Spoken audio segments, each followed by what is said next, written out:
ಜೀವನದಲ್ಲಿ ಸೋತು ಸುಣ್ಣವಾಗಿದ್ದೀರಾ? ದಾರಿ ಕಾಣದೆ ಕತ್ತಲೆಯಲ್ಲಿ ನಿಂತಿದ್ದೀರಾ? ಹಾಗಿದ್ದರೆ ಈ ದಿವ್ಯವಾಣಿ ನಿಮಗಾಗಿ. ಸ್ವತಃ ಶ್ರೀಕೃಷ್ಣ ಪರಮಾತ್ಮನೇ ಅರ್ಜುನನಿಗೆ ಹೇಳಿದ ಜೀವನದ ಸತ್ಯಗಳು ಇಲ್ಲಿವೆ. ಕರ್ಮಯೋಗ್ಯತೆ, ಫಲದ ನಿರೀಕ್ಷೆ ಮಾಡಬೇಡ. ನಿನ್ನ ಕೆಲಸವನ್ನು ಪ್ರಾಮಾಣಿಕವಾಗಿ ಮಾಡು. ಸಮಯ ಬಂದಾಗ ನಿನ್ನ ಶ್ರಮಕ್ಕೆ ತಕ್ಕ ಪ್ರತಿಫಲ ಖಂಡಿತ ಸಿಗುತ್ತದೆ. ಧೈರ್ಯವಾಗಿರು, ಸೋಲಿಗೆ ಹೆದರಬೇಡ ಅರ್ಜುನ. ಗೆದ್ದರೆ ಇಡೀ ಜಗತ್ತು ನಿನ್ನದಾಗುತ್ತದೆ. ಸೋತರೆ ವೀರ ಸ್ವರ್ಗ ಸಿಗುತ್ತದೆ. ಯುದ್ಧ ಮಾಡುವುದು ನಿನ್ನ ಧರ್ಮ. ಮನಸ್ಸಿನ ನಿಯಂತ್ರಣ. ನಮ್ಮ ಮನಸ್ಸೇ ನಮಗೆ ಶತ್ರು, ನಮ್ಮ ಮನಸ್ಸೇ ನಮಗೆ ಮಿತ್ರ. ಮನಸ್ಸನ್ನು ಗೆದ್ದವನು ಇಡೀ ಜಗತ್ತನ್ನೇ ಗೆಲ್ಲಬಲ್ಲ. ಬದಲಾವಣೆಯೇ ಜಗದ ನಿಯಮ.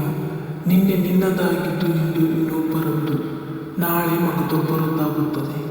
ಯಾವುದಕ್ಕೂ ಅತಿಯಾಗಿ ಮೋಹ ಪಡಬೇಡ.